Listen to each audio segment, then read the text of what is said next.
태풍 미탁의 영향으로 제주와 전남, 경남 지역에 비가 오겠습니다. 중부지방은 가끔 구름이 많다가 차차 흐려지겠고 충청 지역에도 오후 한때 곳에 따라서 비가 내리겠습니다. 지금 서울지방의 기온은 27.1도, 습도는 63%입니다. 이성민이었습니다. 5시 뉴스를 마치겠습니다. 5시 5분입니다. KBS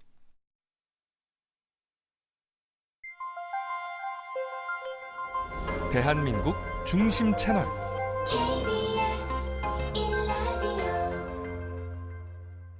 Listen, everyone.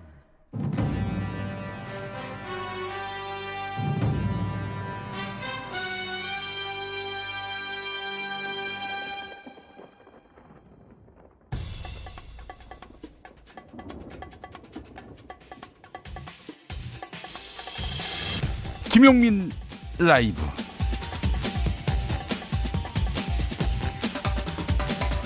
(2019년 10월 1일) 화요일입니다. 안녕하십니까, 김용민입니다. 황교안 자유한국당 대표가 오늘 서울 남부지검에 출석했습니다. 지난 4월 국회에서 있은 패스트트랙 충돌 사건과 관련해 조사받으러 나간 건데요. 검찰은 부른 바 없습니다. 그냥 본인 혼자 나간 겁니다. 잠시 후 핫소리에서도 들어보겠습니다만 남부지검 포토라인에서 했던 말은 가히 황당하기 짝이 없습니다. 패스트트랙에 의한 법안 상정은 불법이었다. 불법에 평화적으로 저항한 것이니 이건 무죄다.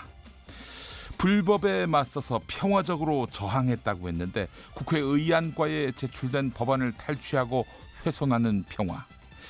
동료 의원을 회의 참석 못하게 감금한 평화. 그런 평화는 처음 보는 평화입니다. 황교안 대표는 돌연 한국당이 무죄라고 말합니다. 유무죄 여부, 즉 법적 판단은 황교안 대표가 검찰에 재직 중이거나 혹은 법원 판사로 있을 때에나 가능한 이야기지요. 황 대표는 나의 목을 치고 거기서 수사를 멈추라라고 말하더니 한국당 의원들에게는 수사기관에 출두하지 말라. 여러분들은 당대표의 뜻을 따랐을 뿐이라고 말했습니다. 법의 문외한인 제가 봐도 수환명령 받은 의원들의 죄를 대신해서 황 대표가 처벌받는 길은 없어 보입니다. 시민도 불편하고 부당하다고 느끼면 수사 안 받아도 됩니까? 문재인 정부에게 검찰 겁박하지 말라고 오늘도 큰 소리 낸 자유한국당. 모두 검찰 수사에 성실히 응하는 것으로 여당과 차별화함이 어떨까요? 당신의 저녁은 아침보다 똑똑하다. 여기는 김용민 라이브입니다. 네, 대한민국에서 가장 겸손한 스피커가 되고 싶은 KBS 1라디오 김용민 라이브 보고 듣고 계십니다. 어떻게 보냐고요? 유튜브에서 KBS 1라디오를 검색하시면 생방송 현장 시청하실 수 있습니다. 자, 김용민 라이브가 지난달부터 부산에서도 5시 5분부터 방송되고 있는데, 그래서 이번에 부산 시민 여러분과 직접 만나는 시간 마련했습니다. 김용민이가 부산으로 갑니다. 10월 4일 금요일, 돌아오는 금요일입니다. 부산국제영화제가 열리는 영화의 전당에 더블콘 건물 옆에 특별 야외 무대가 마련됩니다. 금요일 5시 5분입니다. 부산으로 모두 모이시기 바라겠습니다. 금요일 5시 5분입니다. 여러분의 사연도 받고 있습니다. 극장의 추억, 나의 첫 영화. 카카오톡 플러스 친구에서 김용민 라이브 입력하고 친구 추가한 다음에 사연 보내주시고요. 금요일 공개 방송에서 사연 소개된 분들께 10,000원 상당의 모바일 쿠폰 보내드리겠습니다. 자, 오늘 10월 2일입니다. 네, 새로운 한 달이 시작됐습니다. 2019년도 이제 한 달, 두 달, 세 달, 석 달 남았네요. 네, 자, 이번 한 달도 누구보다도 더 열심히 최선을 다해서 달려보겠습니다. 청취율 조사 기간도 있습니다. 더욱 열심히 뛸 수밖에 없습니다. 다들 함께해 주실 거죠? 1라디오 김용민 라이브 출발합니다.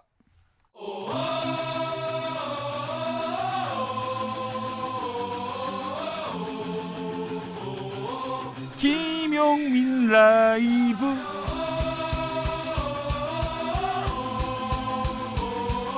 매일 오후 5시 5분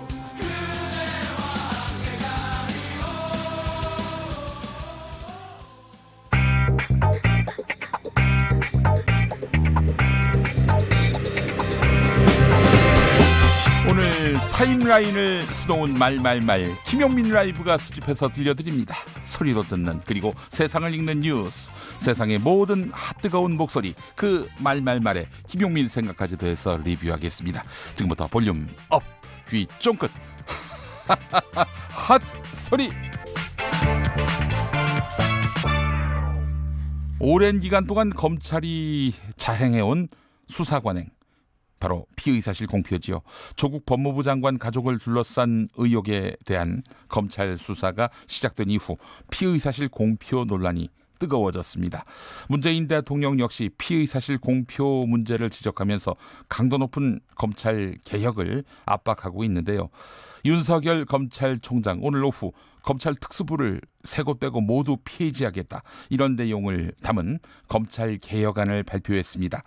한편 오랜 관행이었던 수사기관의 피의사실 공표 문제는 어떻게 막을 수 있을까? 그 방안에 대해서 황희석 법무부 검찰개혁 추진지원단장은 한마디로 일벌백계로 다스려야 한다. 즉 한 사람을 시범 케이스로 벌 줘야 한다. 본보기가 필요하다. 이렇게 말했습니다. TBS 라디오 김호준의 뉴스공장과의 인터뷰 들어보시죠. 결국은 하나의 본보기가 있어야 되겠죠. 본보기. 본보기가 필요합니다. 실제로. 네. 일벌백계라는 말을 우리가 쓰고 있지만 본보기. 이 본보기가 필요하고 일단 규정이 시행된 이후에 되겠지만은 그 규정을 엄격하게 집행을 하면 이건 좀 한 놈만 걸려라 이런 거 아닙니까? 뭐 제가 그렇게 말을 쓰기는 좀 그렇고요. 법무부에서 그렇게 말할 수는 없죠. 제가 그렇게 해석했다는 겁니다. 네, 제가 입은 깨끗했어요. 알겠습니다. 그러니까 본보기로 이번에 아주 제대로 적발해서 표현이 적발이 맞는지 모르겠습니다. 하여튼 그게 확인되는 경우에 네. 일벌백계하겠다. 그렇게 기준을 세워나가겠다. 이거는 언론에 대한 게 언론이 예를 들어서 검찰로 변장하고 막 사칭하고 또는 네. 뭐 취재의 기법이 그런 것도 있어요. 네. 그거는 법무부가 건드릴 영역이 아니고 그렇습니다. 예. 검찰이 그것을 알려주고 공표할 경우에는 공무원들이 그렇게 한 거니까. 그렇습니다.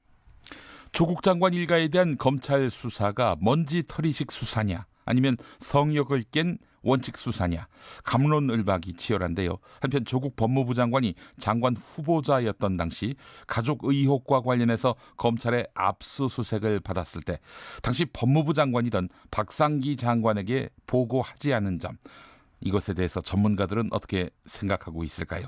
서울중앙지검 1차장과 3차장을 역임하고 전 대구고검장인 윤갑근 변호사와 김기창 고려대 법학전문대학원 교수가 CBS 라디오 김현정의 뉴스쇼에 나와서 각자 의견을 밝혔습니다.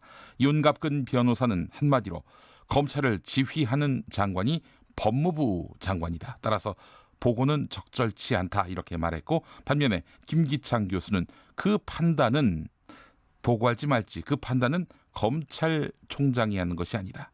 정무적 판단은 법무부 장관이 하는 것이다. 이렇게 말했습니다. 들어보시죠. 조국 장관에 대한 수사가 착수할 시점에는 검찰을 지휘하는 장관의 법무부 장관입니다. 그럼 장관과 법무부 장관과 그 장관을 임명한 대통령과는 정면으로 이해 충돌이 될 수 있는 상황이었기 때문에 오히려 보고하는 것은 적절치 않다. 어떤 장관에 지명될 사람이 뭔가 문제가 많다 이런 판단은 검찰총장이 하는 게 아닙니다. 법무부 장관이 하도록 돼 있습니다. 그래서 조국 당시 교수가 법무부 장관으로 지명해서 일을 시키는 것이 적절하냐 안 하냐 그거는 대통령이 판단하는 것이지 윤석열 씨가 판단하는 건 아니죠. 김용민 라이브. 참여연대 집행위원장을 지낸 김경률 회계사가 조국 법무부 장관을 지지하는 시민사회단체 전문가들을 위선자라고 맹비난했습니다. 본인의 SNS에 이런 내용의 글을 올렸는데요. 그 글을 올린 이후 김경률 위원장은 징계위에 회부됐습니다. 참여연대 징계위에 말입니다. 참여연대는 김경률 위원장이 올린 글은 개인의 의견일 뿐이다 이렇게 선을 그었는데요. 김경률 위원장이 오늘 MBC 라디오에 출연했습니다. 김경률 위원장은 참여연대가 조국 일가의 사모펀드에 대해서 가볍게 여기고 있다. 그 사모펀드가 권력형 범죄일 가능성에 대해서 증거가 있는데도 불구하고 참여연대에서는 이에 대해서 단 한마디도 하지 않고 있다 이렇게 말했습니다. 김경률 위원장은 WFM 감사 보고서를 봤다면서 입을 열었는데요. MBC 라디오 김종배의 시선집중 인터뷰 들어보시죠. 사모펀드 중에서 이제 WFM을 말씀하시더라고요. 그래서 네. 이제 WFM 감사 보고서를 봤습니다. 금융감독원 전자공시스템에 네. 공시된 그것을 보고서 제가 드렸던 말이 저는 이거 조국 장관은 좀 부적격하다고 본다. 예. 감히 말씀드리건대 저희가 법인 등기부등본 그리고 예. 전자공시 시스템 그리고 유료화된 신용정보 네. 그래서 사실 많은 언론들이 가지고 있는 제보 자료들을 저희와 좀 공유한 측면이 있습니다. 그래서 이런 말씀이 좀 건방져 보일 수도 있지만 어느 언론사보다도 더 깊게 넓게 좀 공부한 상태입니다. 그래요. 그렇게 그러면 네. 아무튼 그 사모펀드에 대해서 나름 조사를 하고 판단을 내린 거에 대해서 확신을 갖고 있다 이런 말씀이신가요? 저는 어느 정도 최소한 방송에서 얘기할 수 있을 만큼 어떤 최소한의 어떤 판단은 가지고 있습니다. 자, 그러면 이게 그 지금 우리가 분석한 결과이니까 참여인대 이름으로 이걸 발표를 해야 된다고 내부적으로 건의를 했는데 묵살당했다는 말씀이신가요? 그렇습니다. 검찰은 사모펀드 말고 조국 장관 부인 정경심 동양대 교수의 딸 표창장 조작 등의 혐의를 수사하고 있습니다. 그리고 정경심 교수를 소환할 계획이다. 지난주부터 이렇게 밝혀왔는데요. 하지만 오늘 지금 이 시간까지 정경심 교수는 소환되지 않았습니다. 지난주 월요일에 자택 압수수색이 있었고 충분한 시간이 흘렀는데 검찰은 왜 움직이지 않고 있을까? 현재 검찰은 정경심 교수의 소환 방식을 공개 소환으로 하느냐 아니면 비공개 소환으로 하느냐 원점에서 재검토하겠다 이렇게 밝히고 있는데요. 이런 가운데 KBS 1라디오 김경래의 최강시사에 출연한 박지훈 변호사와 아주경제의 장용진 기자는 동양대 표창장이 위조된 게 맞다면 그것이 진짜 위조인지 아닌지를 떠나서 위조의 원본이 나와야 하는데 그래야만 기소 여부가 결정되는 것이다 이렇게 말했습니다. 검찰 수사의 빈틈을 비판하고 나선 두 사람의 발언 들어보시죠. 이게 수사의 정석입니다. 근데 위조의 원본이 나와야 됩니다. 그렇죠. 그것이 이게 진짜 위조인지 아닌지를 떠나서 위조의 원본이 나와야지 이게 뭐 기소를 한다 만다 이렇게 된 거. 지금으로서 보면 의심을 할 수는 있으나 이것이 정말 위조라고 볼 수 있는 그래서 이게 혐의가 입증됐다고 할 수 있느냐. 지금 볼 때는 전혀 그 단계가 아니고 그냥 의심을 할 수 있는 단계 수준밖에 안 되는데 마치 이것이 사실인 것처럼 단독 보도로 자꾸 나가고 있거든요. 짧게 얘기해서 특수수사의 마무리는 구속입니다. 아마 검찰 이렇게 했는데 구속영장까지 못 친다면 정말 비난을 받고 그래서 구속을 영장을 할 겁니다. 다만 법원에 공이 넘어가는데 도주 우려 없고 주거는 일정합니다. 증거 인멸 우려예요. 그래서 유시민 이사장이 얘기했던 증거 보존, 증거 인멸 이 부분이 왜 그 얘기를 계속 하냐면 이 부분이 가장 문제점이 될 수 있는 거예요. 김용민 라이브 모두에서 말씀드렸습니다마는 황교안 자유한국당 대표가 검찰에 자진 출석했습니다. 지난 4월 국회 안에서 벌어진 이른바 패스트트랙 충돌 사건과 관련한 조사를 받기 위해서인데요. 황교안 대표는 검찰청에 출석하면서 당에 당부한다. 수사기관에 출두하지 말라. 이렇게 자유한국당 의원들에게 메시지를 남겼습니다. 현재 자유한국당 이번 사건에서 대략 60명의 의원들이 고소 고발을 당했는데요. 현재까지 수사기관의 출석 요구에 응한 국회의원은 아무도 없습니다. 황교안 대표의 검찰 출석 현장으로 가보시죠. 이 패스트트랙에 의한 법안 상정은 불법이었습니다. 불법의 평화적 방법으로 저항하는 것은 무죄입니다. 그렇기 때문에 저희 자유한국당은 소환에 응할 수 없는 것입니다. 당 대표인 저는 패스트트랙의 폭정에 맞서서 강력하게 투쟁할 것을 격려했습니다. 이 문제에 관해서 책임이 있다면 이는 전적으로 당 대표인 저의 책임입니다. 검찰은 저의 목을 치십시오. 그리고 거기서 멈추십시오. 당에 당부합니다. 수사기관에 출두하지 마십시오. 여러분들은 당 대표의 뜻에 따랐을 뿐입니다. 지금 피고발인 신분이신데 어떻게 혐의 소명하실지 한 말씀 해주시죠. 당 차원에서 그러면 불응한다는 입장에서 변화가 있는 건가요? 제가 말씀드린 게 전부입니다.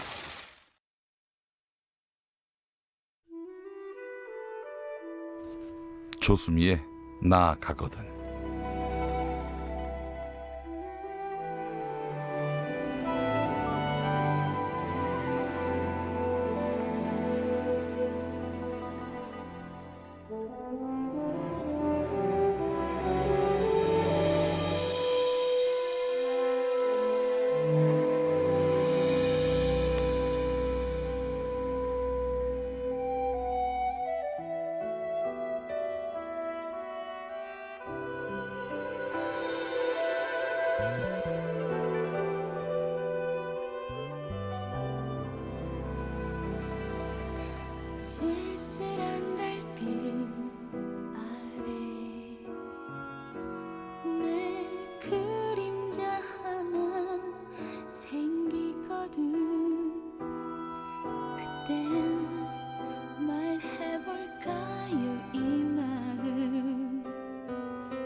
네, 김용민 라이브 함께하고 계십니다.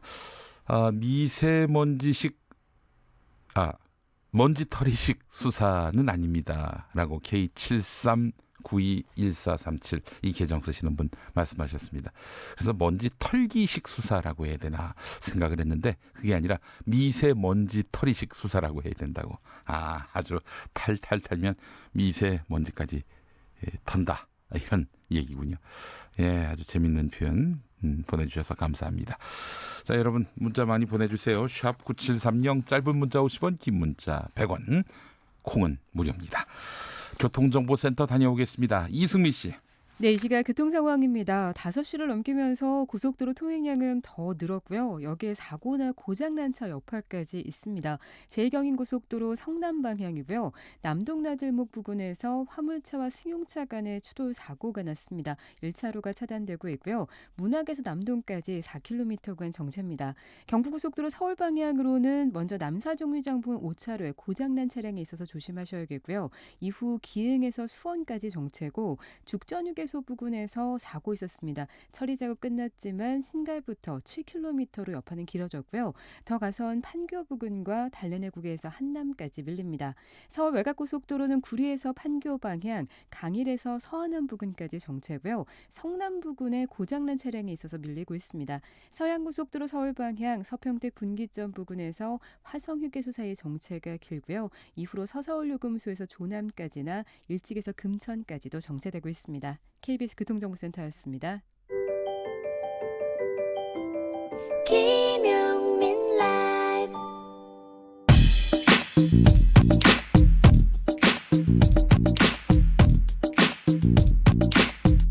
쏙 인터뷰. 귀에 쏙 맘에 쏙 쏙쏙쏙쏙 인터뷰 시간입니다. 경제 이야기 좀 해보겠습니다. 10월 첫날인 오늘 공식 소비자 물가 상승률이 사상 처음으로 마이너스로 집계됐다는 소식이 전해졌습니다. 물가 상승, 걱정할 만한 일인데 상승 안 하는 정도가 아니라 마이너스 성장을 하고 있다. 마이너스 상승을 하고 있다. 이런 지금 보도가 나온 거예요. 이게 일시적인 현상인지 아니면 경기 침체를 예고하는 신호일지 전문가 의견 들어보겠습니다. 정철진 평론가 나와 계시죠? 네, 안녕하십니까? 네. 자, 소비자 물가 상승률이 마이너스다. 통계청이 오늘 발표한 9월 소비자 물가 동향 내용에 따른 것인데 이거 반가워해야 할 소식입니까? 아니면은 경계를 해야 되는 소식입니까? 후자입니다. 후자. 경계 걱정을 좀 할 필요가 있을 것 같은데요. 물가가 너무 뛰어도 문제 아닙니까? 예, 그렇죠. 그러니까 우리가 저도 그렇고 어렸을 때 이제 이런 거 배우잖아요. 물가가 오르는 거는 인플레이션, 내리는 거는 디플레이션. 네. 하고 왠지 모르게 물가가 오르면 이거 위험할 것 같고요. 물가가 떨어지면은 좋을 것 같고요. 네. 그렇지 않습니까? 우리가 그렇습니다. 인상이 그렇습니다. 예. 그랬는데 이제 저도 이제 크면서 또 경영하고 전공하고 이럴 때 이게 꼭 그렇지만은 않겠구나라는 것들을 이제 하나하나 배워 내려갔는데요. 오늘 이제 그 이야기를 좀 해보도록 하겠습니다. 네. 오늘 이제 통계청에서 9월 소비자 물가 작년 9월보다 0.4% 물가가 떨어졌는데 이렇게 소비자 물가 상승률이 마이너스예요. 네. 1년 전 대비 떨어진 것이요. 네. 우리가 이 통계 작성을 처음으로 공식적으로 한 게 1965년입니다. 네. 65년 통계 작성 이후 50년 만에 처음으로 공식 마이너스가 나온 겁니다. 실제로 저 물가가 마이너스 상승했다는 소식은 처음 들어본 것 같아요. 그렇죠. 예. 그리고 한 달 전 8월 같은 경우에는 실질적으로는 0.04% 마이너스가 나왔는데 소수자리에서 올림을 하거든요. 예. 그렇기 때문에 0%라고 일단은 공식적으로 발표가 됐고요. 9월 이제 바로 오늘 발표된 9월이 0.4% 하락이 나오게 된 건데, 이렇게 생각하시면 될 것 같아요. 물가가 어느 정도 선까지 떨어지는 것은 괜찮지만 이렇게 단기적으로 계속 떨어지고 나아가서 마이너스까지 된다는 것은 큰 틀에서 있어서의 성장이 꺾였다라는 것과 같은 말이다. 가령 물가가 마이너스라는 것은 내가 파는 물건값이 떨어진다는 거니까 뭐 공장 사장님들 안 좋을 거 아니에요? 네. 그리고 이거는 내 월급도 떨어진다.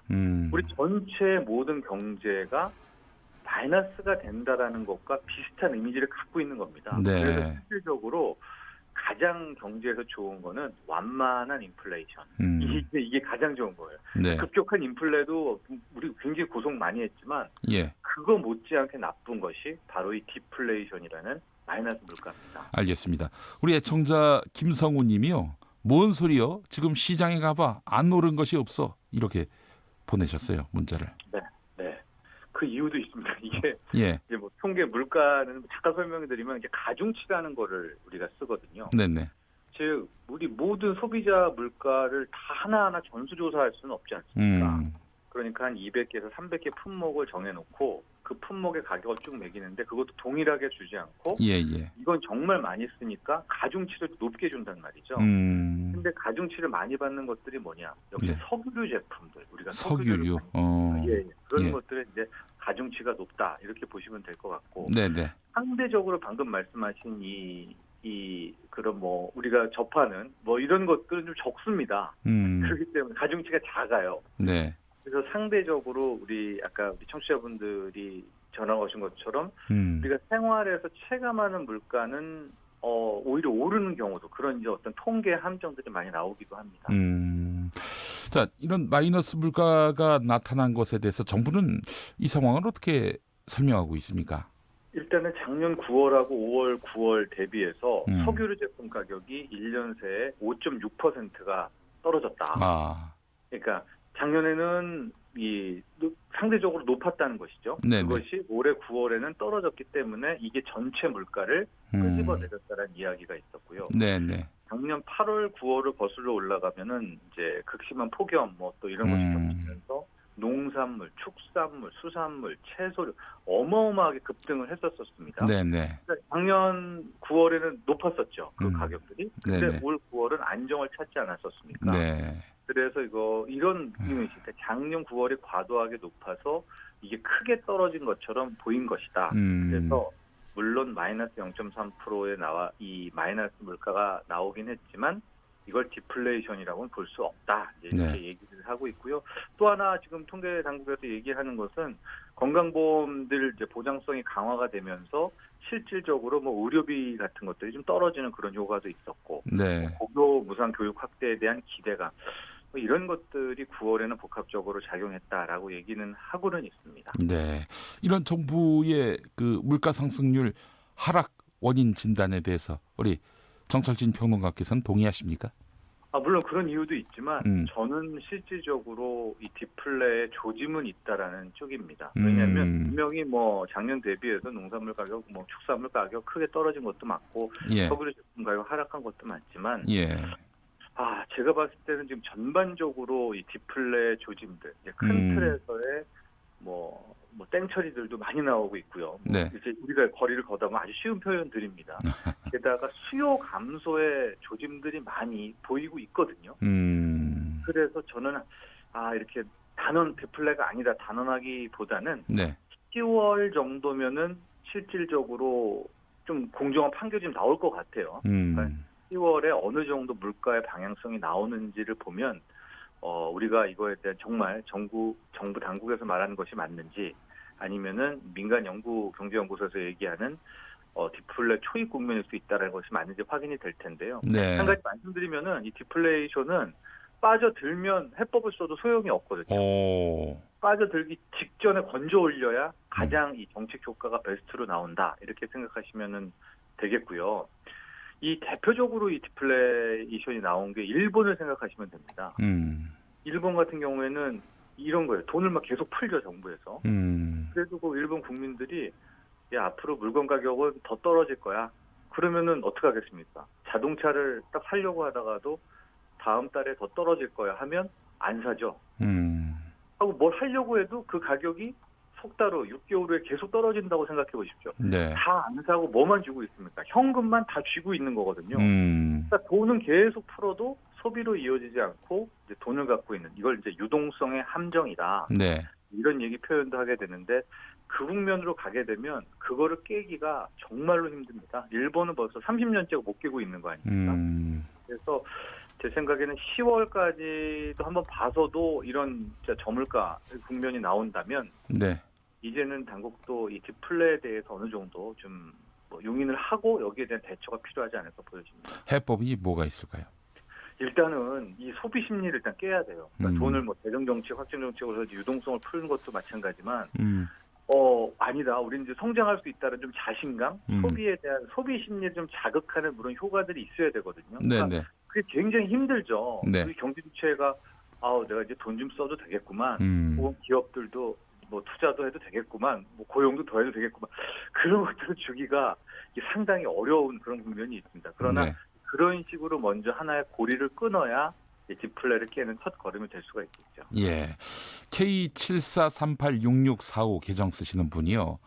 이런 글을 보내셨어요. 올 초만 하더라도 보수 언론에서 물가가 폭등한다고 베네수엘라처럼 된다고 호들갑을 떨었던 기억이 납니다.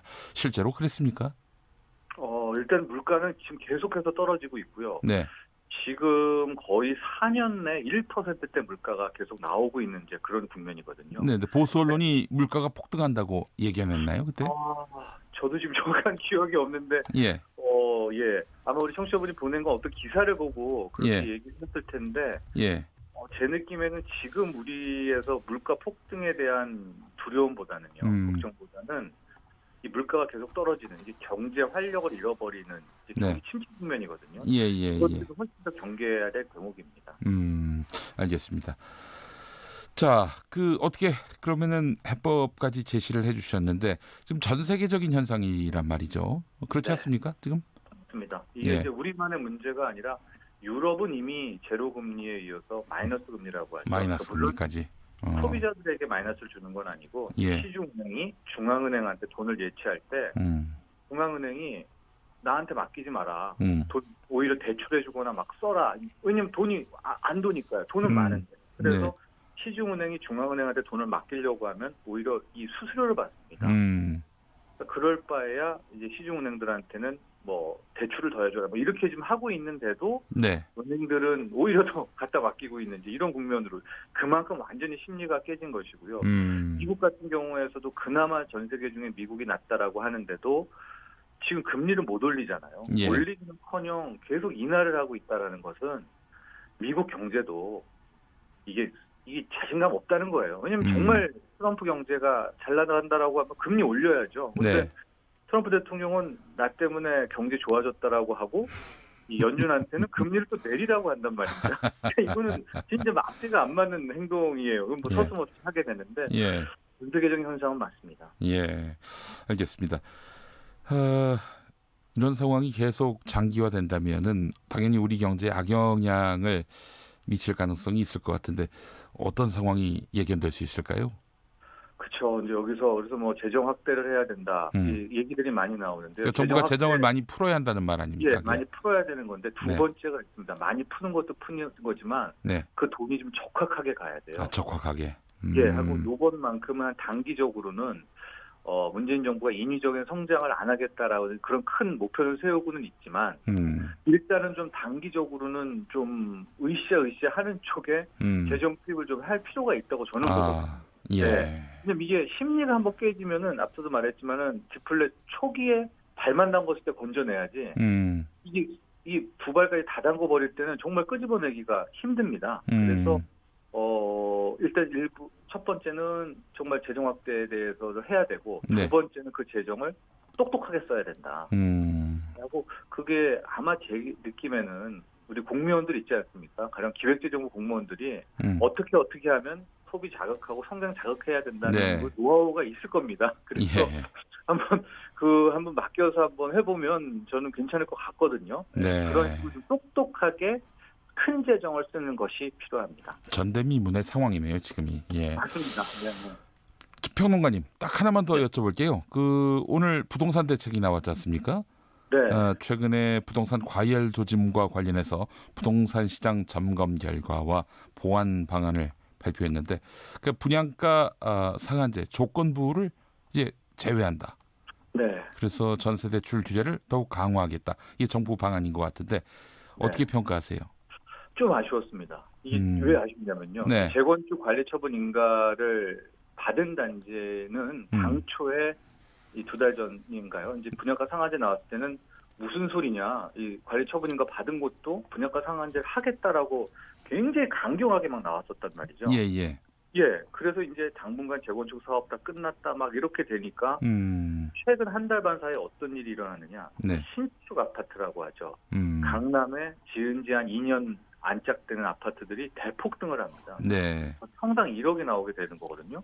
그러니까 또 그렇게 되니까 오늘 분양가 상한제는 하긴 하는데 6개월 유예하고 재건축 관리 처분인가 받은 단지는 또 풀어준다. 그러니까 이게 무슨 얘기냐? 신축 아파트들이 또 오르니까 예.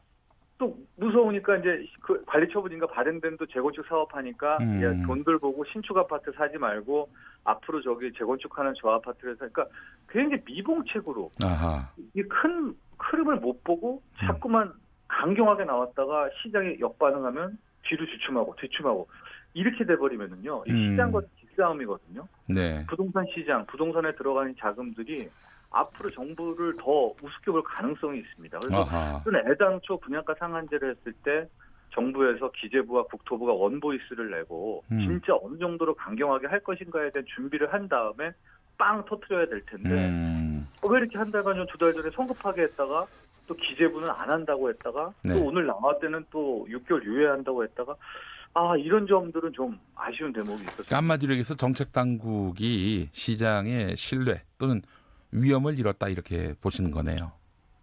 맞습니다. 정확한 표현입니다. 네. 알겠습니다. 뭐 척하면 압니다. 우리 정철진 평론가님이 무슨 얘기하는지 그냥 뭐 숨만 쉬어도 알 수 있을 것 같아요. 참 잡아야 될 텐데 이게 참 어렵네요. 예, 네. 알겠습니다. 오늘 말씀 잘 들었습니다. 네, 감사합니다. 정철진 경제평론가와 함께했습니다.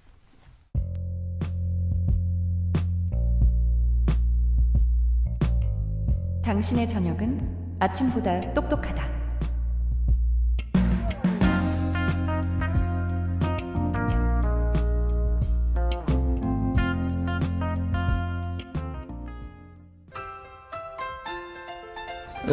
여러분 안녕하십니까. 용용 엄기용입니다. 석석 불러보겠습니다. 석석. 네, 석석 오창석입니다. 저는 오늘 서울 서초동 대검찰청 앞 왕복 8차선 거리에 나와 있습니다. 아니 그것은 그 주말에 뜨거웠던 바로 그곳 아닙니까? 네, 맞습니다. 촛불 시민들이 모인 바로 그곳인데요. 이 그곳이라면 혹시 윤석열 검찰총장을 만나러 간 게 아닌가 이렇게 추정을 해봅니다. 오늘 검찰이 개혁 방안 발표했는데 어떻게 윤 총장 이야기 들어볼 수 있을까요? 네, 일단은 먼저 문재인 대통령의 말씀부터 듣고 오겠습니다. 조속한 검찰개혁 방안 마련해 주시기 바랍니다. 저 문재인 맞습니다. 네, 이 말씀에 윤석열 검찰총장 하루 만에 응답을 했는데요. 총장님 한 말씀 부탁드립니다. 네, 검찰개혁 방안 신속하게 완성했습니다. 네, 무엇보다 인권 보장을 최우선으로 하는 검찰개혁 방안을 마련하겠습니다. 저는 사람에게 충성하지 않습니다. 그리고 개혁에 반대하지 않습니다. 미세뉴스 보세. 네. 오늘의 뉴스는 촛불에 응답한 검찰 그 결과는? 자, 시사평론가 김수민 씨, 오창석 씨 어서 오십시오. 네, 반갑습니다. 예. 자, 그래요. 김수민 평론가부터 가져오신 소식 보따리 풀어주시죠. 네, 대검찰청이 특수부 폐지를 포함한 검찰개혁 방안 3가지를 발표를 했습니다. 첫 번째는 서울중앙지검 등의 3개의 검찰청을 제외하고 모든 검찰청의 특수부를 폐지하겠다라는 것이고요. 두 번째는 외부기관 파견 검사를 전원 복귀시켜서 형사부, 공판부 이쪽에 투입하겠다라고 하는 것이었습니다. 그리고 세 번째는 검사장 전용 차량 이용을 중단시킨다라는 거였고요. 이 방안들을 보면 이제 3개 검찰청만 남겨놓고 특수부를 폐지한다라는 것은 어제 민주연구원, 민주당 부설연구소죠. 민주연구원이 발표한 6개에 남겨놓고 폐지한다보다 더 많이 폐지하는 그런 방안이고, 사실 윤석열 총장이 검사의 주요 업무는 공소유지다. 배틀필드는 조사실이 아니라 법정이다라고 얘기를 해왔고 직접 수사를 축소하는 방안을 얘기해왔기 때문에 이것은 뭐 어떻게 보면 어느 정도 준비되어 있는 방안이다라고 볼 수가 있겠습니다. 근데 또 저 윤석열 총장이 특수통이고 또 그 윤석열 총장의 그 인사를 보면은 특수통 전성 시대였는데 특수부를 이게 크게 축소를 하게 되면은 이건 어떻게 봐야 되는 건지 그 본인의 장점을 좀 시기를 좀 축소시키는 게 아닌가 하는 생각도 들고요. 본인의 지론이 직접 수사는 그래도 축소한다는 거였고 현재 정부의 그 검경 수사권 조정안이 오히려 특수 수사를 남겨놓는 쪽이었는데 이 부분에 대해서는 윤 총장이 예전부터 이견을 표시를 해왔었거든요. 그래서 이제 뭐 본인이 특수통이긴 하지만 특수부는 축소돼야 된다라고 평소에 생각을 해왔기 때문에 그 부분이 반영된 것이고 또 현재 정부에서도 형사부나 공판부는 좀 강화해야 된다 이런 입장이 있었는데 거기에 따르겠다라고 하는 것이 이제 외부기관 파견 검사를 복귀시킨다라는 부분에 드러난 것 같습니다. 예, 알겠습니다. 윤석열 총장이 문재인 대통령과의 독대를 요청했었다. 지난 9월 초에 이런 보도가 나왔어요. 네, 오늘 언론을 통해서 지난 9월부터 그렇게 독대를 요청했었다는 기사가 쏟아졌습니다. 윤 총장 같은 경우는 이제 김조원 청와대 민정수석 등을 통해서 청와대 인사 등을 통해서 문재인 대통령에게 조 장관을 임명하면 사퇴하겠다 등의 메시지를 표현하려고 했던 것으로 보입니다. 그러나 문재인 대통령과 독대가 불발되자 조 장관 임명을 저지하기 위해 검찰총장직 사퇴라는 강수도 두려고 했던 것으로 알려졌습니다. 그러나 이제 이 독대 이유에 대해서는 구체적으로 설명을 하지 않았던 것으로 보입니다. 다만 그냥 대통령과 만나고 싶다 이런 얘기만 했지 만나서 무슨 이야기를 하고 싶다라는 얘기는 알려지지 않았습니다. 청와대가 대통령과의 독대 요구를 수용하지 않은 것은 아무래도 사안의 민감성을 고려한 것으로 보입니다. 일단은 큰 정치적 인물로 분류가 될 수가 있겠죠. 물론 검찰총장직이 정치인으로 분류될 수는 없지만 정치 행위로는 분류가 될 수가 있습니다. 그렇기 때문에 대통령과 검찰총장이 사전에 만나서 교감을 나눴다라는 것. 여기에 대해서는 많은 메시지와 해석이 가능할 수가 있습니다. 또한 윤석열 총장이 정말로 반대를 했고 대통령이 만나고도 임명을 강행했다면은 검찰총장을 무시했다라는 해석이 또 나올 수도 있습니다. 여러 가지 해석과 유추가 가능한 상황이기 때문에 청와대에서는 일단 만나지 않은 것으로 보이고 있습니다. 아니 근데 검찰총장은 행정부와 접촉을 할 때는 자신의 상관이라 할 수 있는 법무부 장관하고만 대화를 해야 되는 거 아닙니까? 왜 검찰총장이 직접 대통령과 독대를 해야 되는 것인지 참 이해를 할 수 없네요. 물론 이런 보도와 관련해서 윤석열 총장은 부인한 걸로 지금 알려져 있죠. 네, 현재까지는 부인한 것으로 알려져 있는데요. 다수의 관계자가 이렇게 얘기했다는 기사가 쏟아졌습니다. 네, 알겠습니다. 윤석열 총장이 문재인 대통령과 독대를 하려 했다. 근데 그 메시지가 대략 이런 게 아닌가. 조국 후보자는 안 된다. 장관 되면 안 된다. 범죄 단서가 있기 때문에 임명하면 안 된다. 이런 입장을 이제 밝혔는데 청와대가 만나주지조차 않았다. 그래서 뭐 메모를 넘겼다 이런 보도도 있었고요. 여러 가지가 있는데 이제 사모펀드 쪽에서 혐의점이 발견된 것 같다라고 이제 경고를 하려고 했던 것 같고 청와대 측에서는 문 대통령의 메시지를 간접적으로 신념 있게 소신껏 원칙대로 하라라는 메시지를 보냈다라는 기사 내용도 있습니다. 그래요. 문 대통령이 또 이렇게 임명하시면 안 된다 이런 보고와 관련해서 경로했다는 그런 보도도 있어요. 네, 경향신문 한겨레 보도가 그랬는데요. 예, 알겠습니다. 자, 검찰은 이게 사실이 아니다라고 반박을 했죠. 예. 자, 오창석 평론가 다음 소식은 또 뭡니까? 네, 패스트트랙 충돌 사건이 있었습니다. 그에 앞서서 청와대 반응이 나왔네요. 검찰이 발표한 개혁 방안에 대해서 조금 전 청와대에서 긍정적으로 평가한다. 이런 입장이 나왔다고 합니다. 네. 전해주시죠. 네, 패스트트랙 충돌 사건이 있었는데요. 이 도화선은 사보임 논란이 있었습니다. 사보임. 예, 그 당시에 바른미래당 원내대표였던 김관영 의원이 이 패스트트랙에 대해서 반대할 것 같은 의원은 사보임 신청을 했고 이 사보임이 받아들여졌습니다. 받아들여진 것은 문희상 국회의장의 직권이었는데요. 자유한국당은 이 문희상 의장을 직권 남용 혐의로 고발을 했습니다. 서울 남부지검은 문희상 의장을 직접 출석시키진 않았지만 문희상 의장이 서면으로 자신의 진술서를 제출했고 국회법에 따른 정당한 절차였다라고 이야기를 남겼습니다. 김관영 의원 같은 경우는 같은 혐의로 피고발인 신분으로 이제 출석을 해서 직접 조사를 받았습니다.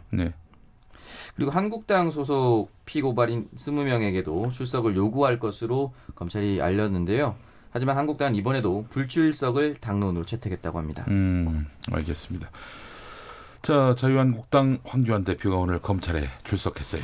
네, 그렇습니다. 패스트트랙 수사 관련해서 출석을 자진해서 했습니다. 그러니까 네. 검찰에서 처음에 소환을 요구한 의원들이 있는데 황교안 대표는 의원이 아니기 때문에 그렇죠. 일단은 빠져 있었거든요. 예, 예. 근데 자진해서 출두를 해서 제 목을 치고 거기서 멈춰야 한다라는 발언을 했습니다. 당 대표인 저는 패스트트랙의 폭정에 맞서서 강력하게 투쟁할 것을 격려했다. 그리고 이 패스트트랙 법안 상정은 불법이기 때문에 평화적 방법으로 저항하는 것은 무죄다라고 황 대표가 주장을 했고요. 그리고 이 자리에서 또 소속 정당에게 당부를 했습니다. 네. 수사기관에 출두하지 말라. 그러니까 나 하나 수사받으면 됐지 나머지는 여기 나오지 마세요. 네, 라는 그런 메시지를 보내게 된 셈입니다. 네.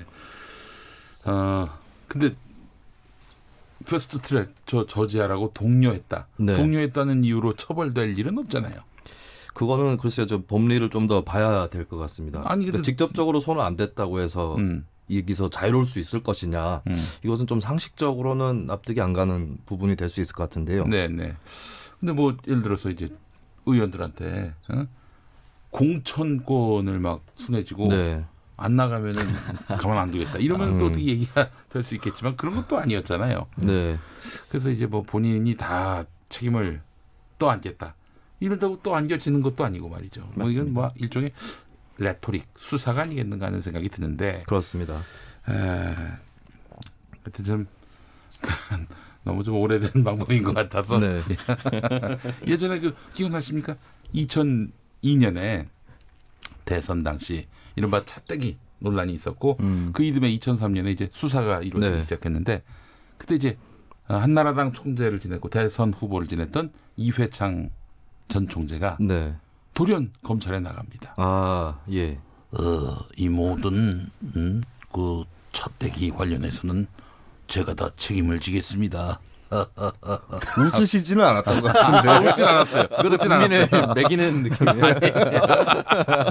거기서 웃음이 나오면 어떡합니까? 웃음은 아니었고 네. 굉장히 결연한 의지로 그래서 서울중앙지검 나갔던 걸로 기억합니다. 예. 네네. 근데 뭐 이해창 총재야 뭐 무슨 뭐 조사 대상도 아니었고요. 네. 소환 대상도 아니었고 그래서 그냥 뭐 들어갔다 나오신 정도였는데 그때 오히려 그 보좌하던 분들도 뭐 예, 법적으로 좀 심판을 받게 되고 그랬었죠 오히려. 네, 그렇습니다. 예. 그게 그 높은 직위에 있는 사람이 가서 책임지는 경우도 있는데 누가 봐도 책임자가 아닌데 나와서서 책임을 지겠다 하시는 분도 있었습니다. 예전에 그 MB 정권 때 민간인 사찰할 때 장진수 주무관이 통하지 않았습니까? 그때 이영호 청와대 공무원이 나와서 내가 몸통이다 라고 외쳤던 그리고 아주 큰 소리 치면서 뭐 호통치듯이 얘기했었어요. 그 다음날 그 일간지 일면이 내가 몸통이다 라는 꼬리의 고백이라고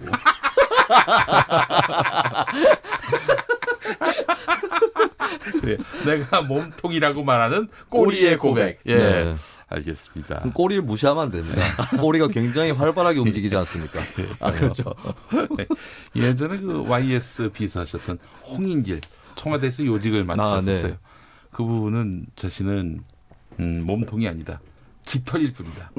또 깃털론을 제기해가지고 네. 그때도 아주 주목을 많이 받았었는데요. 예.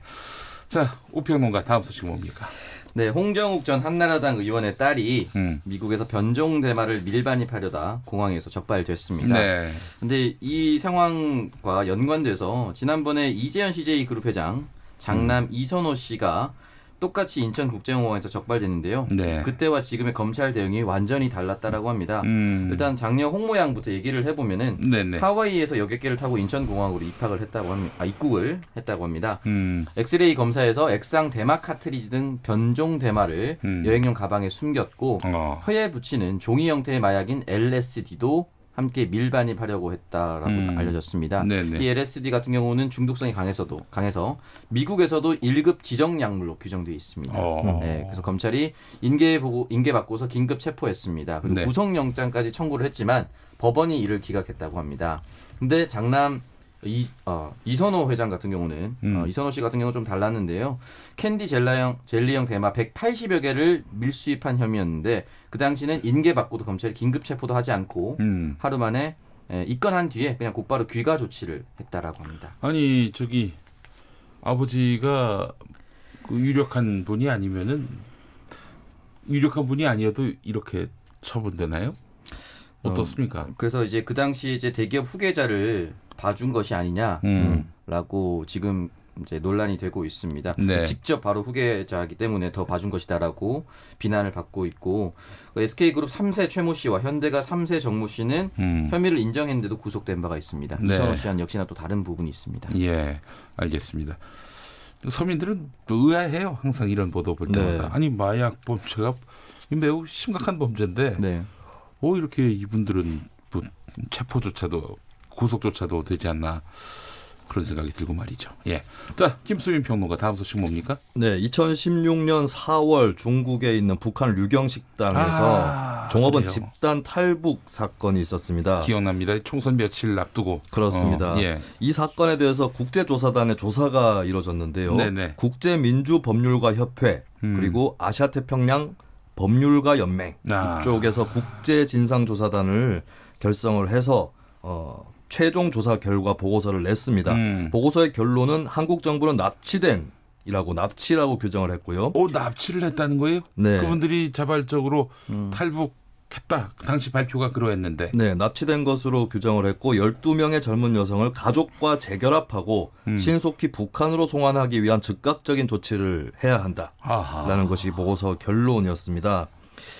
그리고 또 이런 결론도 있습니다. 종업원들이 가족과 재결합한 다음에 자유의사로 다시 한국으로 가길 원한다면 남북한 정부가 이를 허용해야 한다. 그 북한에 가서 결합을 다시 가족들과 했더라도 남한으로 가서 살고 싶다라고 할 경우는 또 허용해야 된다. 그러니까 아마 그 종업원 12명 중에 일부는 나 그냥 남한에 남아 있을래요. 이렇게 표명을 한 것 같네요, 보니까. 예, 그렇습니다. 그리고 이제 지난 8월 25일 방한을 해서 조사를 했고 또 지난 8월 31일부터 9월 4일까지는 평양에 가서 이 조사단이 종업원들 가족, 동료들을 면담을 해서 이런 종합적으로 결론을 내렸고요.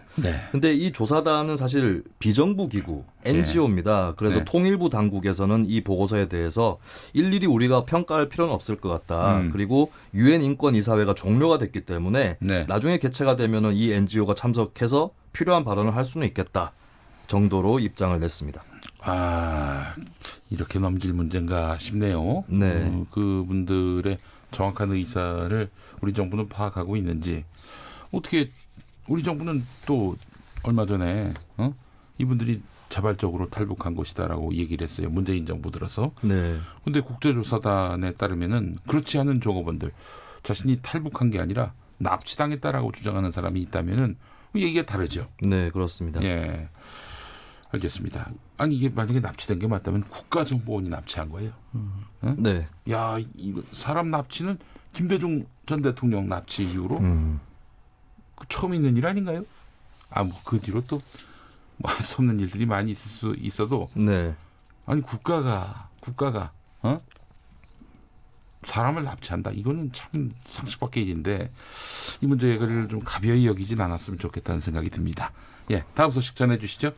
네, 지금 현재 자유한국당 또는 무소속 의원들이 삭발 투쟁을 하고 있는데요. 그 사이에 이학재 자유한국당 의원은 단식을 하고 있습니다. 법무부 장관 조국 사퇴를 촉구하면서 17일째 단식을 이어오고 있습니다. 아니 병원에 실려갔다는 얘기를 들었는데. 예, 지금 굉장히 힘든 상황인 것으로 보입니다. 어느 정도 한계치에 달한 듯하다고 SNS에 밝혔고, 그러나 어떻게든 10월 3일 그러니까 이틀 뒤죠. 광화문 집회까지는 견딜 작정이다라고 이야기를 남겼습니다. 네, 알겠습니다.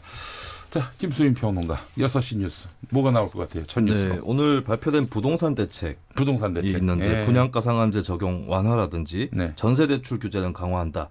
이런 내용이 첫 뉴스가 될 것 같습니다. 알겠습니다. 오창석 평론가. 저는 윤석열 총장 검찰 개혁 방안 첫 뉴스가 될 거라고 생각합니다. 네, 알겠습니다. 저는 두 분 다 틀릴 거라고 예측하겠습니다. 확신합니다. 제 마음속에는 뭐 있어요 또. 있어요. 좀 보여주시죠. 황교안 대표 서울 남부지검 출석. 이걸로 걸겠습니다. 드디어 3자 구도가 형성이 됐습니다. 둘은 아니다. 여러모로 좀 이해를 해주시면 어떨까. 자, 6시 5분에 돌아옵니다.